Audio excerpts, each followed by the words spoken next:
तर आज आपण बनवणार आहोत भाजणीच्या पिठापासून थालीपीठ। भाजणीच्या पिठामध्ये हळद, जिरापूड, धनेपूड,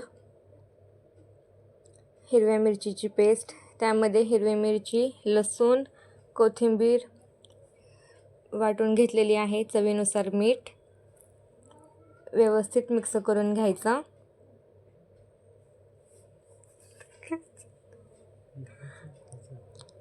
थोडं थोडं पाणी घालून कणिक मळून घ्या।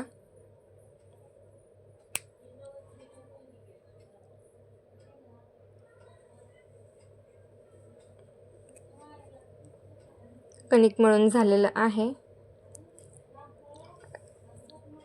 तर आता ओला कपडा करून त्याच्यावर थोडंसं पीठ थापून घ्यायचं, थालीपीठ सारखा आकार द्यायचा त्याला। तवा गरम झाल्यावर थोडंसं तेल टाकून थालीपीठ त्याच्यावर टाकायचं। थालीपीठवर थोडंसं तेल सोडा। थालीपीठ दोन्ही साईडने व्यवस्थित भाजली पाहिजे।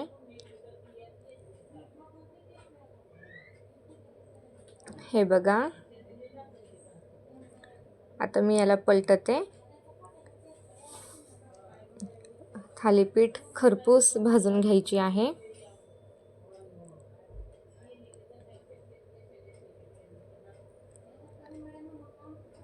थालीपीठ आपली भाजून झालेली आहे।